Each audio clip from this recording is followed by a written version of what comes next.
กำลังฟังสถานีวิทยุกระจายเสียง FM 104.5 เมกะเฮิรตซ์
เชิญร่วมงานโครงการเทศมหาชาติชาดก13กัน3ธรรมาสน์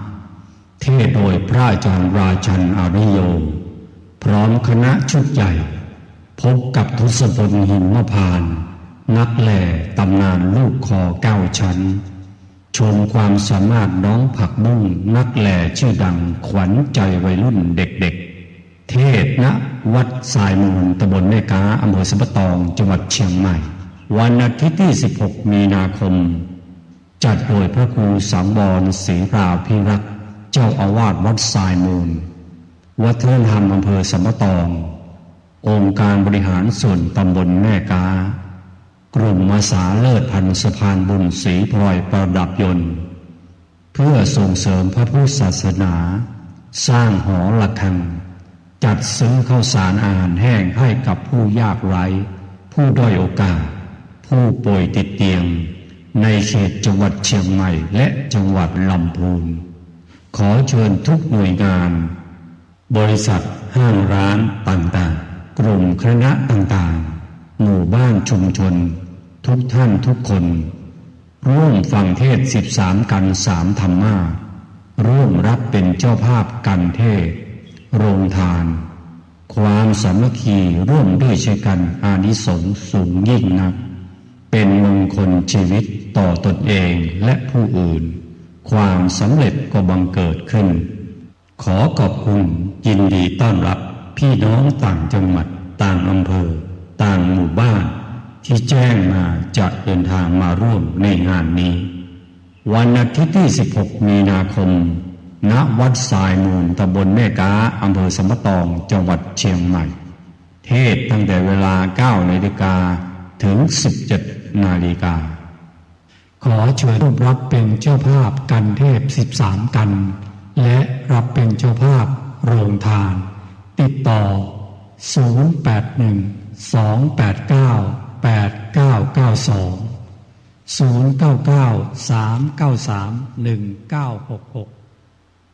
เวปะ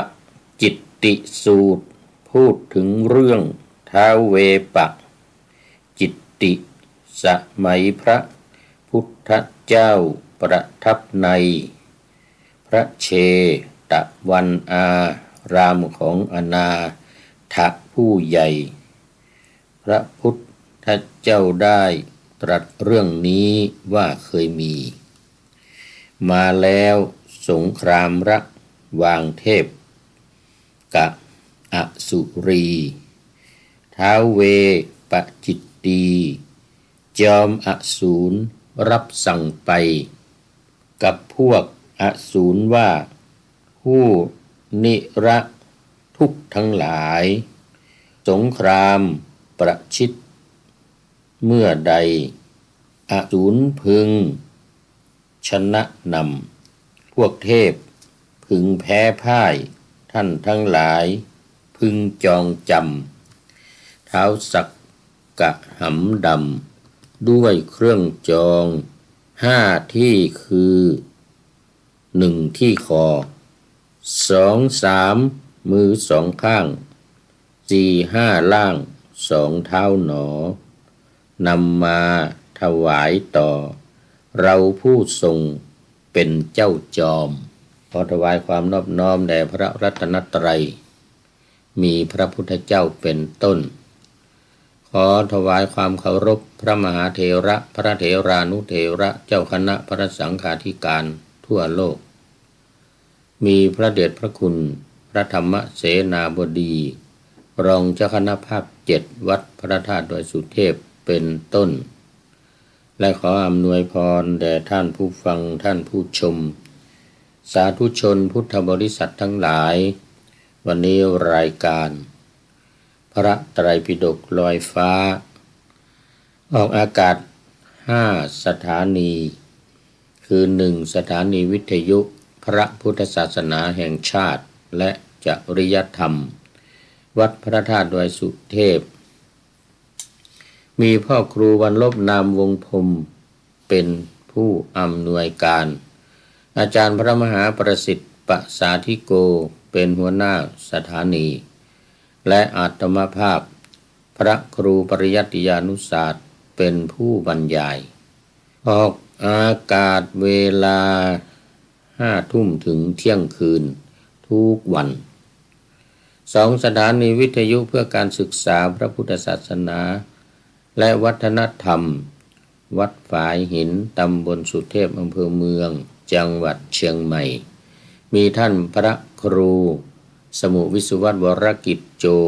เป็นผู้อำนวยการออกอากาศเวลา 8 ถึง 9 นาฬิกาทุกวันจันทร์ถึงวันศุกร์เว้น2 อาทิตย์เว้นเสาร์อาทิตย์3 สถานีวิทยุคลื่นสีขาวเพื่อชาวประชาวัดปากทางเจริญอำเภอดอยหล่อจังหวัดเชียงใหม่มีท่านพระครูอภิวัตวิกรมรองเจ้าคณะอำเภอดอยหล่อเป็นผู้อำนวยการนำออกอากาศเวลา 8 ถึง 9 นาฬิกาทุกวันเช้า4 สถานีวิทยุชุมชนคณะสงฆ์อำเภอฝางวัดพระพุทธบาทดมหรือวัดน้ำบ่อสาวาอำเภอฝางจังหวัดเชียงใหม่โดยมีพระเดชพระคุณหลวงพ่อพระครูสุจิตรานุรักษ์ว่าเจ้าคณะอำเภอฝางเป็นผู้อำนวยการนำออกอากาศเวลา 8 ถึง 9 นาฬิกาเหมือนกันทุกวันเหมือนกันและสุดท้ายสถานีวิทยุมจร.วิทยาลัยสงฆ์นครลำปางโดยมีอาจารย์จีรศักดิ์ปันลำเป็นผู้อำนวยการขออนุโมทนาขอบคุณกับท่านผู้อำนวยการทุกรูปและคนทุกคนที่นำเอารายการพระไตรปิฎกลอยฟ้านี้เผยแผ่ออกอากาศทางสถานีวิทยุท่านดังกล่าวแล้ว5 สถานีเป็นอย่างยิ่งไว้ณที่นี้ด้วยสำหรับวันนี้ก็ยังเหมือนเดิมทอดเสียงบันทึกเสียงล่วงหน้ามาจากวัดพระธาตุดอยสุเทพเยอรมนีเขตฮิลชินบาร์กเมืองซีเกนประเทศเยอรมนีเพราะว่าขณะนี้กำลังพักผ่อนนอนหนาวอยู่ที่วัดพระธาตุดอยสุเทพเยอรมนีแห่งนี้หนีหนาวมาจากเอสโตเนีย ตอนแรกก็ว่าจะมาสัก 2-3 เดือนนะ อันนี้ก็2 เดือนกว่าแล้วเกือบจะครบ3 เดือนนี่เดี๋ยววันที่25นี่ก็จะครบ3 เดือนนะแต่ว่า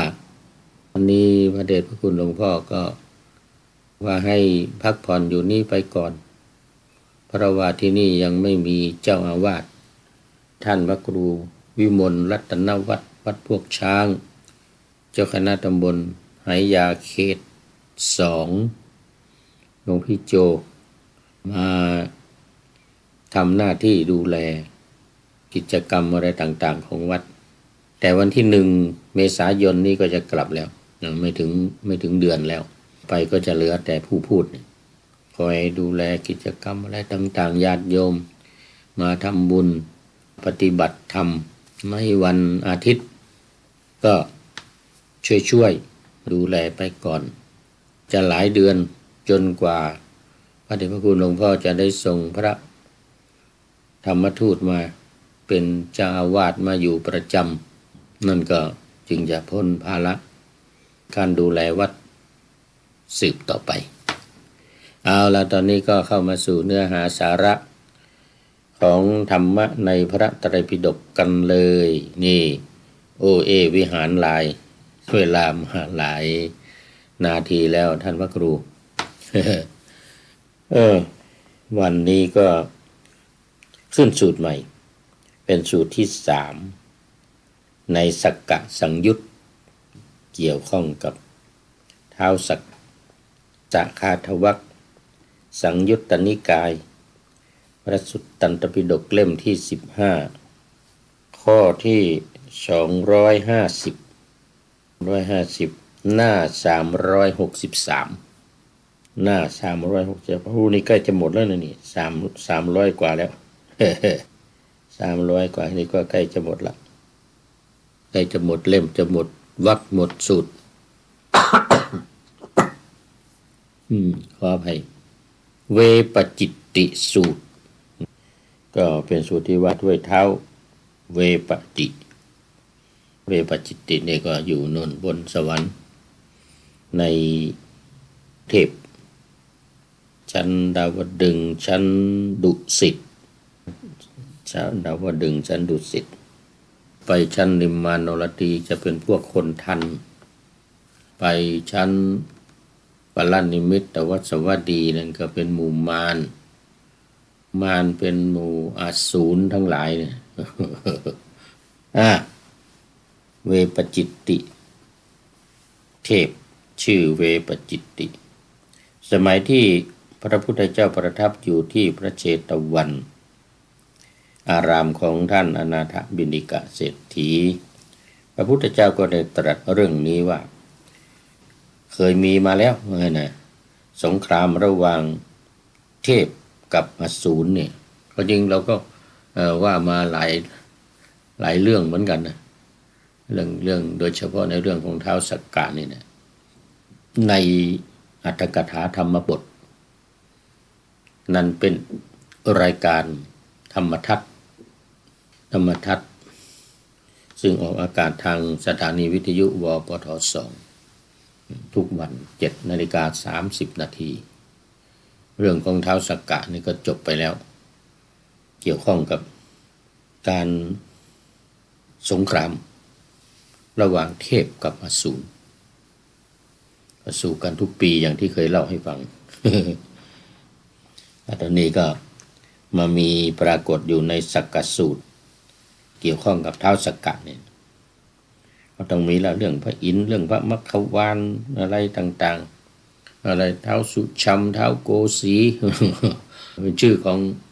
ท้าวสักกะทั้งนั้นแหละคนเดียวกันชื่อเพราะแล้วแต่ว่าได้บำเพ็ญบุญญาบารมีมาสมัยเป็นฆราวาสญาติโยมเนี่ยเป็นมนุษย์อยู่ในเมืองคนเนี่ยอย่างที่ได้ชื่อว่ามัคควานเป็นต้นก็เป็นมานพชื่อว่ามัคคะนี่ก็ส่วนเรื่องของท้าวเวปจิตตินี่ก็ได้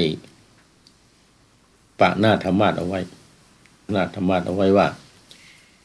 เวปจิตติสูตรพูดถึงเรื่องท้าวเวปจิตติสมัยพระพุทธเจ้าประทับใน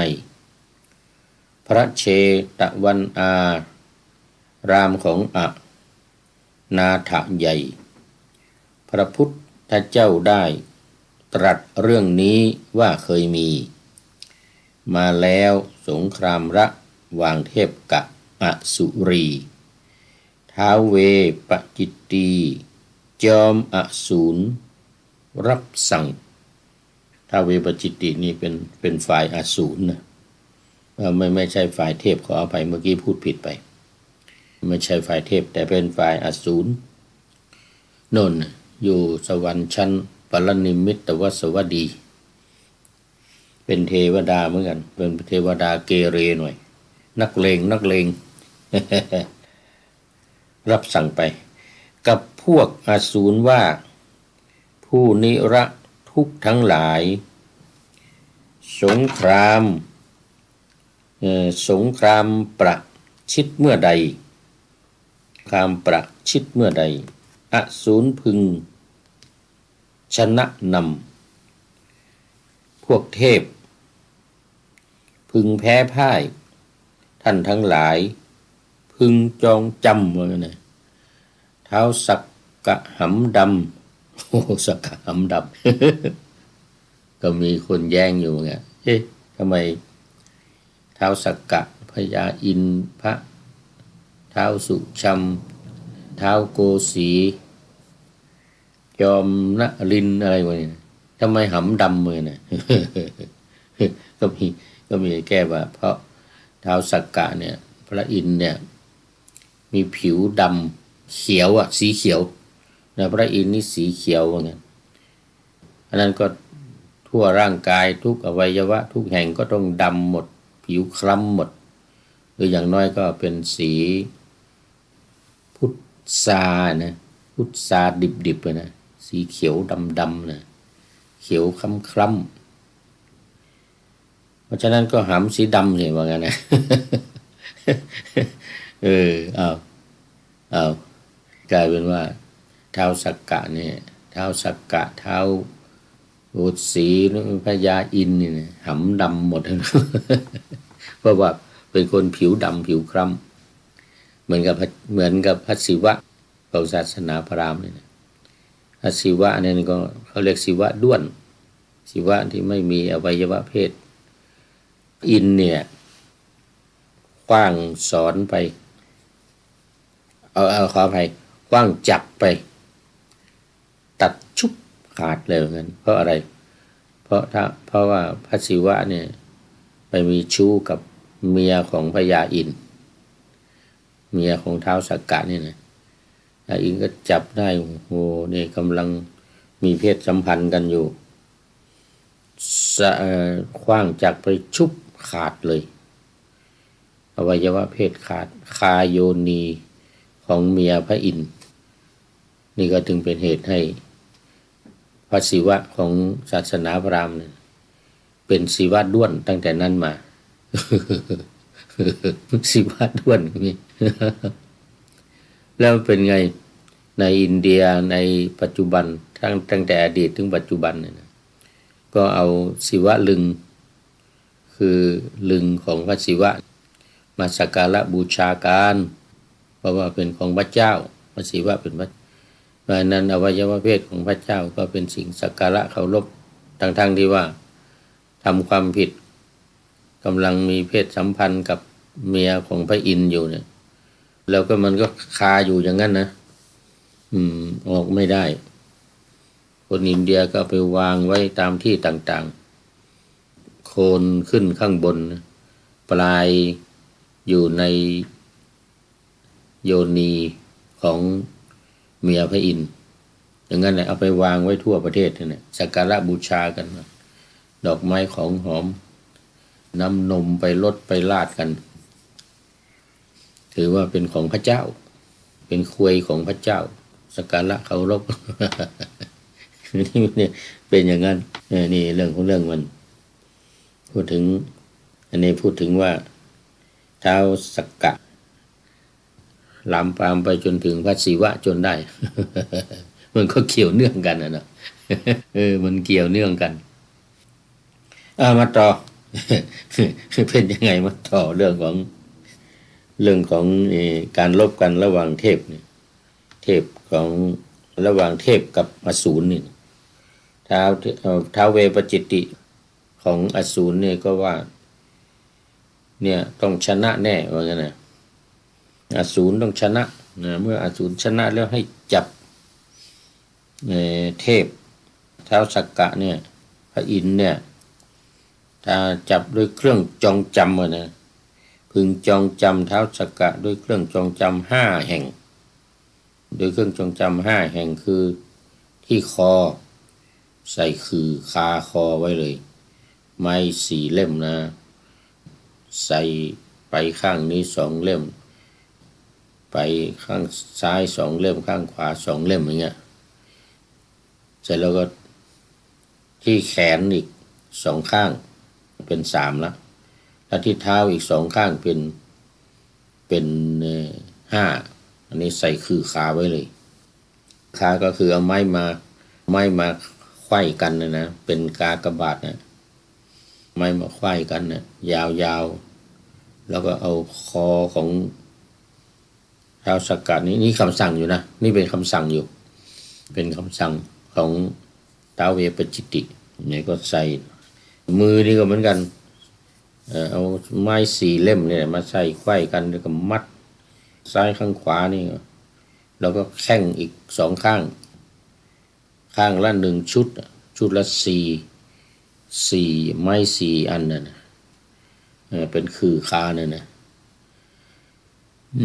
ขออภัย ไม้4 อันคือเป็นคือขา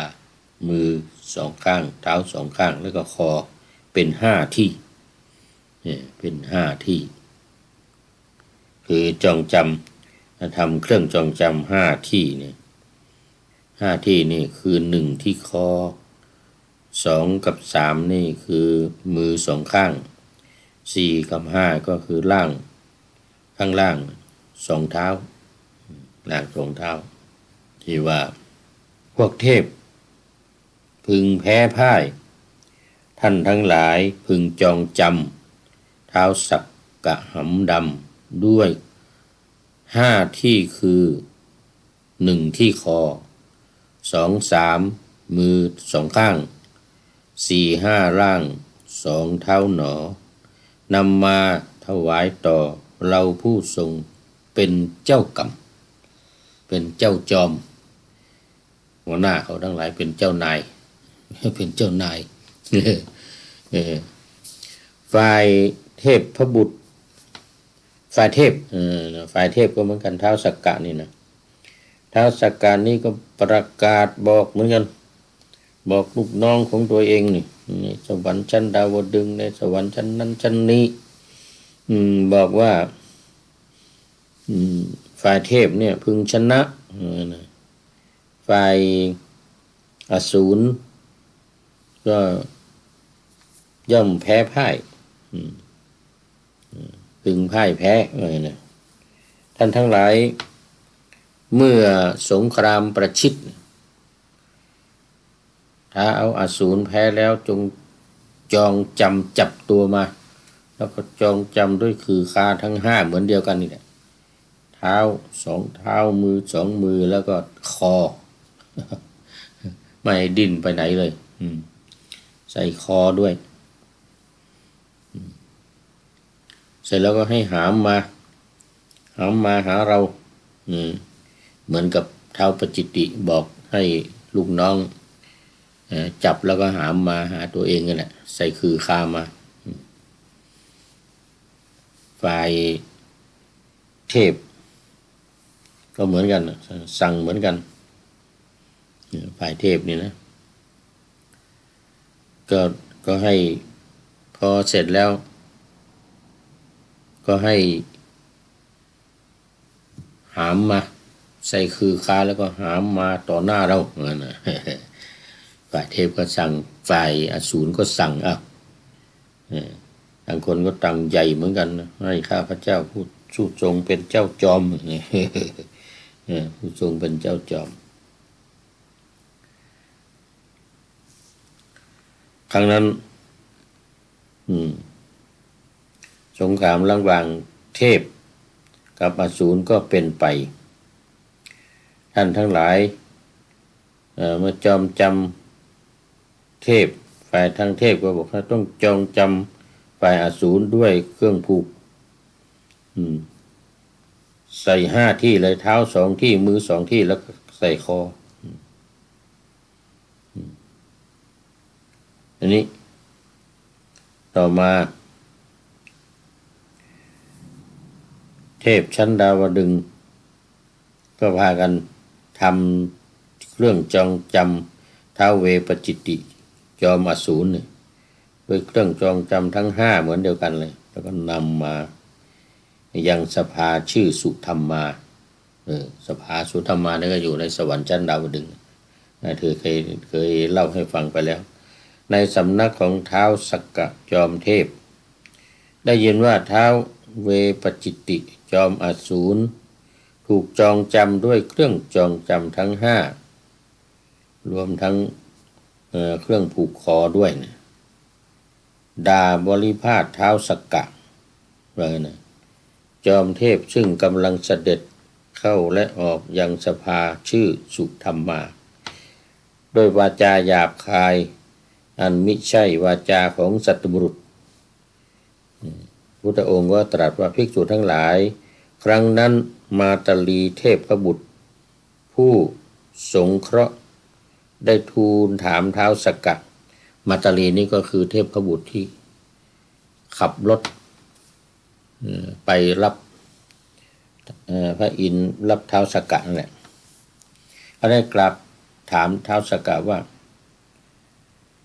ข้าแต่ท้าวสักกะมคควานนี่มีชื่ออย่างหนึ่งคือมคควานนะพระองค์ได้ทรงสดับถ้อยคำอันหยาบคายต่อหน้าของท้าวเวปจิตติจอมอสูรยังทรงอดทนได้เพราะความกลัวหรือเพราะไม่มีกำลังพระเจ้าค่ะถามท้าวสักกะท้าวสักกะตรัสตอบว่าเราอดทนถ้อยคำอันหยาบคายของท้าวเวปจิตติได้เพราะความกลัวหรือเพราะไม่มีกำลังก็หาไม่คือเพราะทั้งไม่กลัว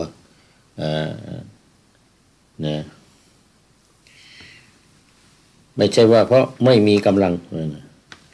ด้วยว่าวินยูชนเช่นเราจะพึงโต้ตอบกับคนพาลทำไมมาตลีเทพบุตรกราบทูลว่าพวกคนพาลพึงทำลายได้ทุกสิ่งทุกอย่างถ้าเราไม่กีดกันไว้เสียก่อนเพราะฉะนั้นทีละชนพึงกีดกันพวกคนพาลไว้ด้วยอาชญาอย่างรุนแรงผู้ใดรู้ว่าคนอื่นโกรธเป็นผู้มีสติสงบใจไว้ได้เราเห็นว่าการสงบใจไว้ได้ของผู้นั้นเป็นการกีดกันพวกคนพาลไว้ได้มัตตลีเทพบุตรกราบทูลว่าข้าแต่ท้าววาสวะนี่มีอีกชื่อหนึ่งนะท้าววาสวะข้าพระองค์เห็นคุณและโทษในความอดกลั้นนี้ว่าเมื่อใดคนพาลย่อมเข้าใจบุคคลนั้นว่าผู้นี้ย่อมอดกลั้นต่อเราเพราะความกลัวเมื่อนั้นคนมีปัญญาสามก็ยิ่งข่มขีผู้นั้นเหมือนโคตัวที่มีกำลังข่มขีโคตัวที่แพ้ให้หนีไปฉะนั้นท้าวสักกะตรัสว่าบุคคลจะเข้าใจว่าคนนี้อดกลั้นต่อเราได้เพราะความกลัวหรือไม่ก็ตามทีประโยชน์ทั้งหลายของตนเป็นอย่างยิ่งประโยชน์อื่นที่ยิ่งกว่าขันติไม่มี ยิ่งกว่าความอดทนนี่นะบุคคลใดเป็นคนแข็งแรงอดกลั้นต่อผู้อ่อนแรงกว่าได้ความอดกลั้นของบุคคลนั้นบัณฑิตทั้งหลายกล่าวว่าเป็นขันติอย่างยิ่งเพราะว่าบุคคลผู้อ่อนแรงจำต้องอดทนอยู่เองกำลังของบุคคลใดไม่เข้มแข็งบัณฑิตทั้งหลายกล่าวถึงกำลังของบุคคลนั้นว่าไม่ใช่กำลังเพราะว่าไม่มีบุคคลใดกล่าวโต้ตอบบุคคลผู้มีกำลังและมีธรรมคุ้มครองแล้วเรื่องนี้ดูไปดูมาก็นึกถึง2-3 วันที่ผ่านมาวันศุกร์หรือวันเสาร์ยังไงเนี่ยประธานาธิบดีเซเลนสกี้ของยูเครนก็ไปด่าไปว่าในทำเนียบรัฐบาลห้องรูปไข่ว่างั้นนะของประธานาธิบดีทรัมป์ที่ทำเนียบขาว กรุงวอชิงตันนี่ก็ที่ว่านี่ก็เพราะว่าเขาต้องใช้ความอดทนประธานาธิบดีทรัมป์กับรอง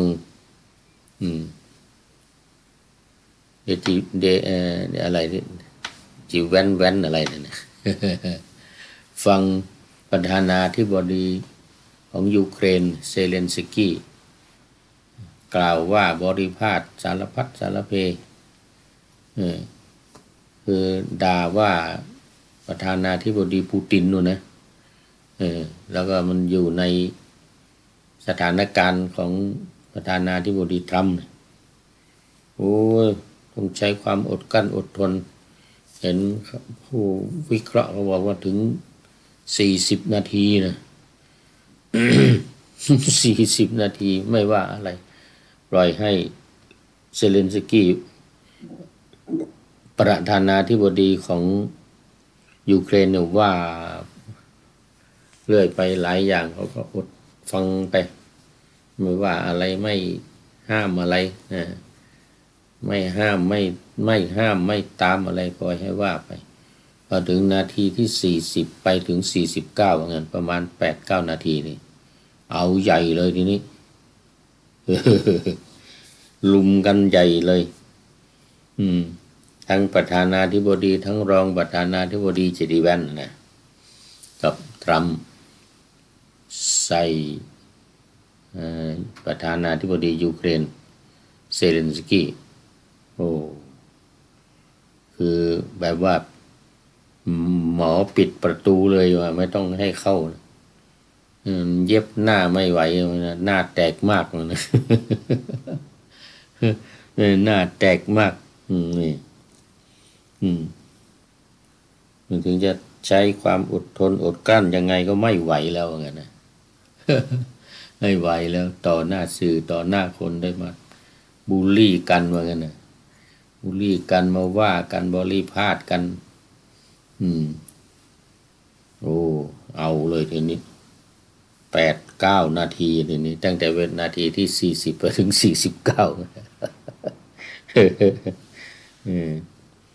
โอ้เอากันหนักเลยแล้วก็เมื่อวันจันทร์ที่ผ่านมานี่ก็เอาอีกทะเลาะกันอีกแต่ว่าอันนี้ทางเฟซทางสื่อนะไม่ได้ไปนั่งทะเลาะกันต่อหน้านักข่าวนะ แต่ว่าแชทไปทางอะไรเขาเรียกอะไรอันนี้แหละอินสตาแกรมนะทางอินสตาแกรมบ้าง TikTok บ้างอะไรบ้างเนี่ยทีนี้มันสื่อมันทันกันหมดทั่วโลกใครจะด่ากันไม่ต้องไปจะทะเลาะกันจะด่ากันนี่ไม่ต้องไปที่บ้านไม่ต้องไปที่สำนักงานเหมือนกับ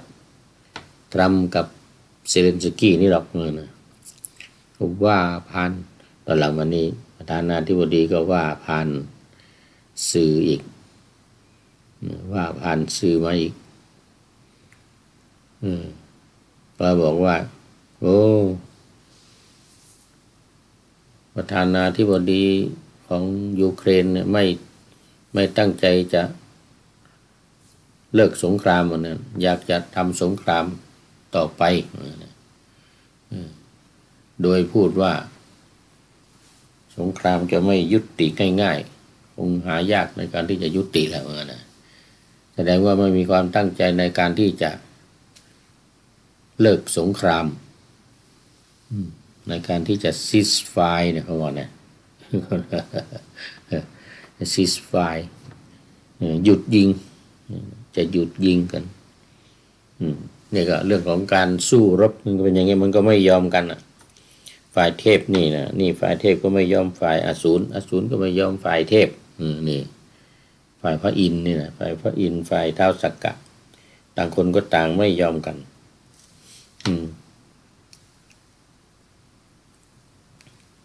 ผู้ใด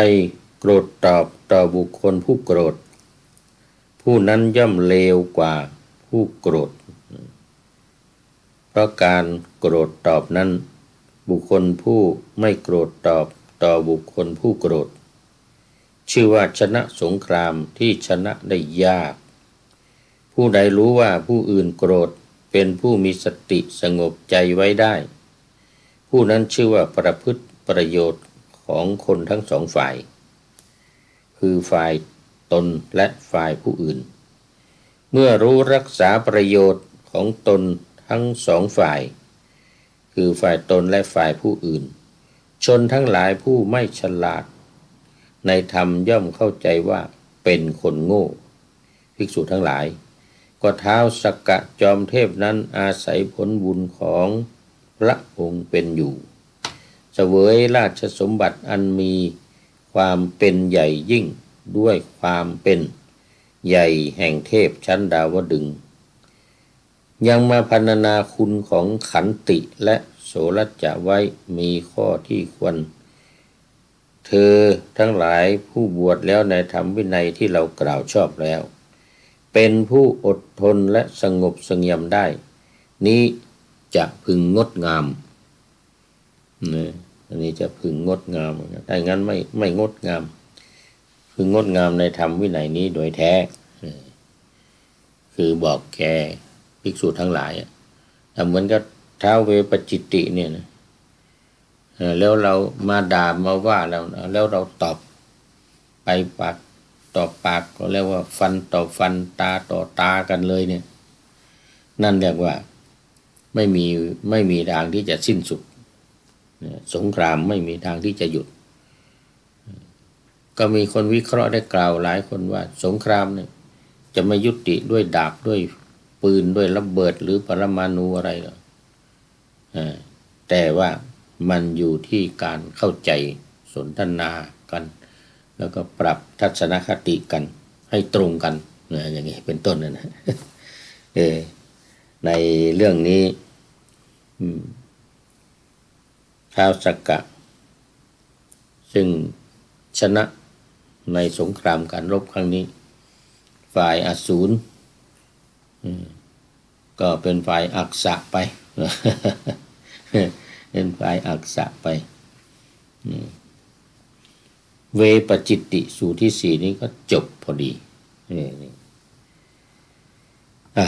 อันนี้เราบอกไว้แล้วว่าอย่างน้อยต้องได้2สูตรขึ้นไป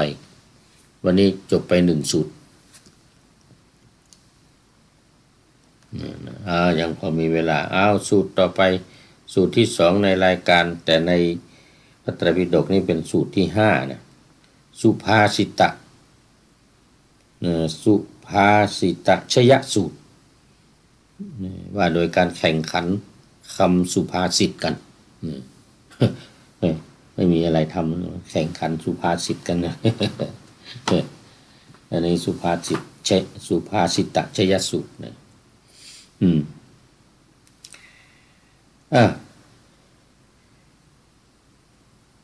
พระผู้มีพระภาคจึงได้ตรัสเรื่องนี้ว่าภิกษุทั้งหลาย เรื่องเคยมีมาแล้วสงครามเทพกับอสูรประชิดกันครั้งนั้นท้าวเวปจิตติจอมอสูรได้กล่าวกับท้าวสักกะจอมเทพดังนี้ว่าท่านจอมเทพเราจะมาชนะกันด้วยการกล่าวคำสุภาษิตเถิดท้าวสักกะจอมเทพตรัสว่าท่านท้าวเวปจิตติตกลงตามนั้นพวกเรามาเอาชนะกันด้วยการกล่าวคำสุภาษิตครั้งนั้นพวกเทพบุตรและพวกอสูรก็ได้ร่วมกันตั้งผู้ตัดสินโดยมีกติกาว่าผู้ตัดสินเท่านั้นที่จะต้องรู้ทั่วถึงคำสุภาษิตและคำทุพภาษิตคำทุพภาษิตก็คือไม่เป็นสุภาษิตคำที่ไม่ดี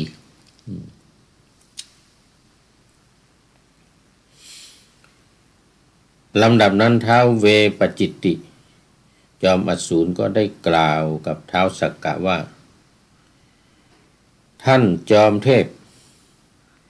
ท่านจงตรัสคาถาขึ้นก่อนเมื่อท้าวเวปจิตติกล่าวเช่นนี้ท้าวสักกะจอมเทพได้ตรัสกับท้าวเวปจิตติจอมอสูรว่าท่านท้าวเวปจิตติท่านเป็นเทพในเทวโลกนี้มาก่อนฉะนั้นขอให้ท่านจง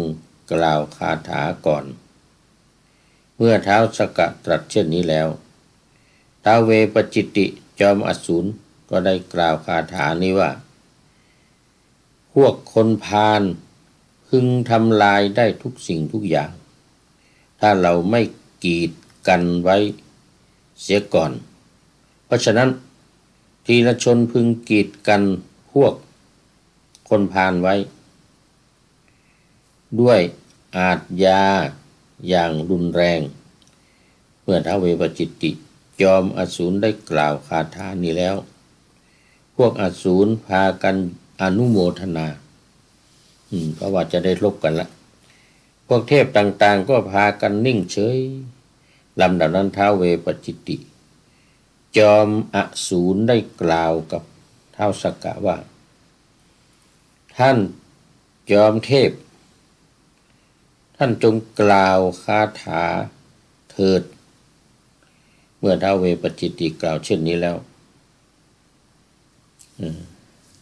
ท้าวสักกะจอมเทพก็ได้กล่าวคาถานี้ว่า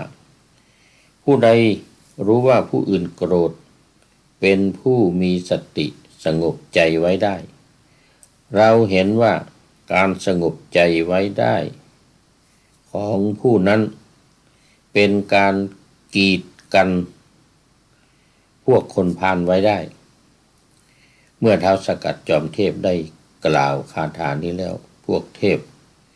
ก็พากันอนุโมทนาพวกอสูรท้าวเวปจิตติจอมอสูรว่าท้าวเวปจิตติท่านจงกล่าวคาถาต่อไปเถิดเมื่อท้าวสักกะตรัสเช่นนี้ท้าวเวปจิตติจอมอสูรได้กล่าวคาถานี้ว่าท่านท้าววาสวะข้าพเจ้าเห็นคุณและโทษในความอดกลั้นนี้ว่าเมื่อใดคนพาลเข้าใจบุคคลนั้นว่าผู้นี้ย่อมอดกลั้นต่อเราเพราะความกลัวเมื่อนั้นคนมีปัญญาเหลียวสามก็ยิ่งจะข่มผู้นั้นยิ่งขึ้นไปอีกเมื่อท้าวเวปจิตติจอมอสูรกล่าวคาถานี้แล้วพวกอสูรพากันอนุโมทนาพวกเทพต่างก็นิ่งเฉยลำดับนั้นท้าวเวปจิตติจอมอสูรได้กล่าวกับท้าวสักกะจอมเทพดังนี้ว่า ท่านจอมเทพท่านอยู่จงกล่าวคาถาต่อไปเถิดจิตติจอมอสูรกล่าวเช่นนี้ท้าวสักกะจอมเทพได้กล่าวคาถาเหล่านี้ว่าบุคคลจะเข้าใจว่าผู้นี้อดกลั้นต่อเราได้เพราะความกลัวหรือไม่กลัวก็ตามประโยชน์ทั้งมวลของตนเป็นอย่างยิ่งประโยชน์ที่ยังความขันติคือความอดทนไม่มีบุคคลใดเป็นคนแข็งแรงอดกลั้นต่อผู้อ่อนแรงกว่าได้ความอดกลั้นของบุคคลนั้นบัณฑิตทั้งหลายยกย่องว่าเป็นขันติอย่างยิ่งเพราะว่าบุคคลผู้แข็งแรงจำต้องอดทนอยู่เองกำลังของบุคคลใดไม่เข้มแข็งบัณฑิตทั้งหลายกลัวถึงกำลังของบุคคลนั้นว่าไม่ใช่กำลังธรรมดาเป็นกำลังวิเศษอะไรอย่างเงี้ยนะไม่ใช่กำลังธรรมดาหรอกเพราะว่าไม่มีบุคคลใดกล่าวได้ต่อบุคคลผู้มีกำลังมีธรรมคุ้มครองแล้วผู้ใดโกรธตอบต่อบุคคลผู้โกรธผู้นั้นย่อมเลวกว่าผู้โกรธเพราะการโกรธตอบนั้นบุคคลผู้ไม่โกรธต่อบุคคลผู้โกรธชื่อว่าชนะสงครามที่ชนะได้ยากผู้ใดกลัวว่าผู้อื่นโกรธเป็นผู้มีสติสงบจิตสงบใจไว้ผู้นั้นชื่อว่าประพฤติประโยชน์ของคนทั้งสองฝ่ายคือฝ่ายตนเองและฝ่ายผู้อื่นด้วยเมื่อผู้นั้นรักษาประโยชน์ของคนทั้งสองฝ่ายคือฝ่ายตนและฝ่ายผู้อื่นชนทั้งหลายผู้ไม่ฉลาดในธรรมย่อมเข้าใจว่าเป็นคนโง่ภิกษุทั้งหลายเมื่อท้าวสักกะจอมเทพได้ตรัสคาถาเหล่านี้แล้วพวกเทพพากันอนุโมทนาพวกอสูรต่างก็นิ่งเฉยครั้งนั้นผู้ตัดสินทั้งสองพวกเทพและพวกอสูรได้กล่าวดังนี้ว่าท้าวเวปจิตติจอมอสูรตรัสคาถาทั้งหลายแล้วแต่คาถาเหล่านั้นมีความเกี่ยวข้องกับอาทยาหรือความเกี่ยวข้องกับศาสตราเหตุนั้นจึงยังมีความทะเลาะความแก่งแย่งความวิวาทส่วนท้าวสักกะจอมเทพตรัสคาถาทั้งหลายแล้วคาถาเหล่านั้นก็ไม่เกี่ยวข้องกับอาทยาไม่เกี่ยวข้องกับศาสตรา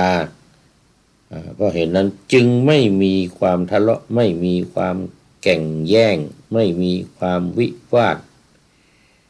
ท้าวสักกะจอมเทพชนะเพราะได้กล่าวคำสุภาษิตชัยชนะด้วยการกล่าวคำสุภาษิตได้เป็นของท้าวสักกะจอมเทพด้วยประการชนี้อันนี้ก็ยาวยืดเลยทีเดียวและตามหลักที่ได้สัญญากันไว้ก็คือว่าอย่างน้อยต้องได้2 สูตรนี่กำลังจบไปสูตรหนึ่ง สูตรที่5จบต่อไปเป็นสูตรที่6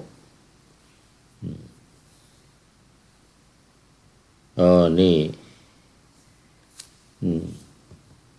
สูตรที่6กุลาวกัสสูตรว่าโดยรังนกเรื่องเกิดขึ้นที่กรุงสาวัตถีเหมือนกันภิกษุทั้งหลายเรื่องเคยมีมาแล้วสงครามระหว่างเทพกับอสูรชิดกันเมื่อไรสงครามครั้งนั้นพวกอสูรเป็นฝ่ายชนะพ วกเทพเป็นฝ่ายแพ้พวกเทพผู้พ่ายแพ้ต่างพากันหนีไปทางทิศเหนือพวกอสูรได้ขวนขวายขับไล่ติดตามพวกเทพเหล่านั้นไปทันทีทางนั้นท้าวสักกะจอมเทพได้ตรัสกับมาตลีสังคาหกเทพด้วยคาถาว่ามาตลีเธอจงหลีกเลี่ยงรังนกในป่างิ้วโดยบ่ายหน้ารถกลับถึงเราจะต้องสละชีวิตให้พวกอสูรก็ตามทีขออย่าให้นกเหล่านี้พลัดพรากจากรังเลยนะภิกษุทั้งหลายมาตลีสังคาหกเทพบุตรรับพระดำรัสของท้าวสักกะจอมเทพว่าขอความเจริญจงมีแด่พระองค์แล้วให้ลด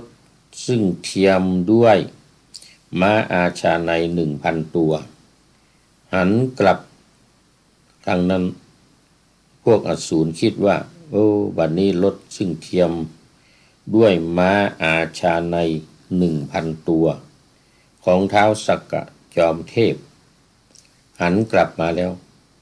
พวกเทพคงจะทำสงครามกับพวกอสูรครั้งที่สองอีกแน่ว่ากันนะพวกอสูรต่างตกใจหนีกลับเข้าไปยังเมืองอสูรชัยชนะครั้งนี้เป็นชัยชนะพวกธรรมอย่างแท้จริงชัยชนะเพราะธรรมอย่างแท้จริงของท้าวสักกะจอมเทพด้วยประการฉะนี้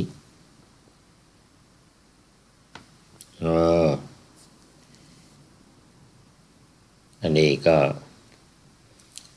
จบไปอีกสูตรหนึ่งอันนี้เป็นสูตรที่ 6ที่จบไปเป็นสูตรที่ 5สูตรที่ 5เอาละตามหลักนี้เราก็จะต้องให้ได้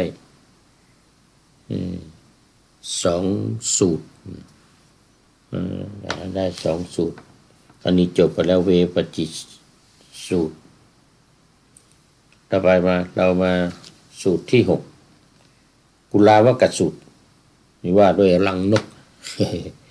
ว่าด้วยรังนกเมื่อกี้นี้จบไปแล้วตอนนี้ก็อยู่ในข้อที่252แล้วก็หน้าที่369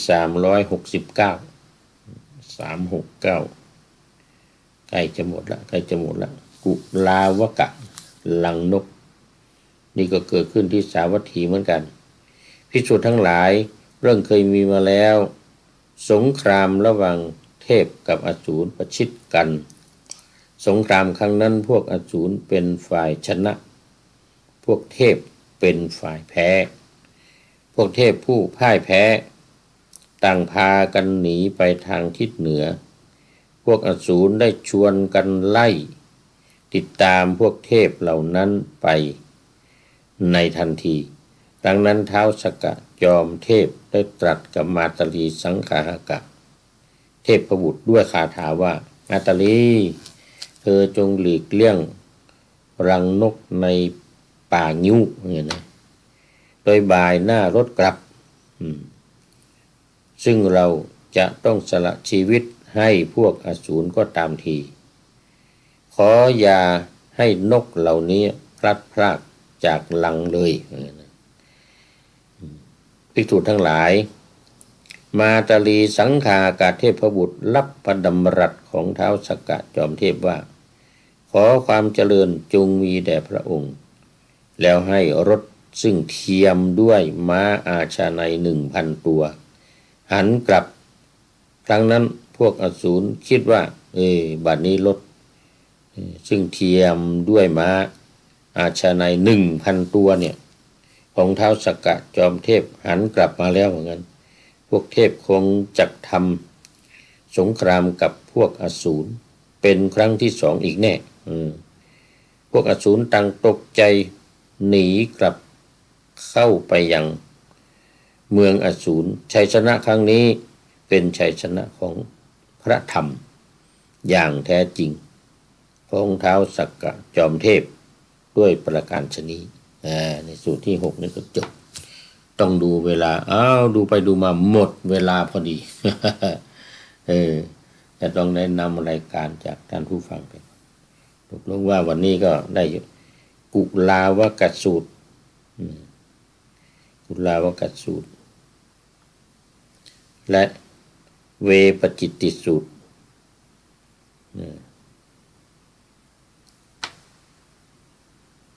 สูตรที่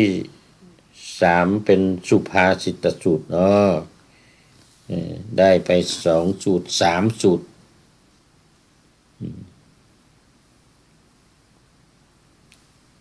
วันนี้ได้3สูตรกุลาวสูตรเวปจิตติสูตรแล้วก็สุภาษิตสูตรเอาละหมดเวลาพอดีอันนี้ก็ต้องขออภัยท่านผู้ชมที่ไม่สามารถคอมเมนต์เข้ามาได้เพราะว่าอันนี้ขัดข้องในเรื่องของทางแท็บเล็ตทาง Facebook Live ก็บันทึกเสียงธรรมดาก็มีก็ไม่สามารถที่จะมี FC ทั้งหลายเข้ามาได้ต้องขออภัยไว้ณที่นี้ด้วย ขอนำพระไตรปิฎกลอยฟ้าไปจากผู้ฟังทั้งหลายในโลกล่าวันต่อไปจะได้จรย้อนกลับมาสู่สถานีใหม่ให้ท่านฟังอย่าลืมเปิดวิทยุหรือเครื่องรับโทรศัพท์โมบายคอมพิวเตอร์พัง YouTube เฟซเพจไลน์ให้ดังๆเพื่อชมฟังรายการวันต่อไปขอทุกท่านสุขกายสบายใจ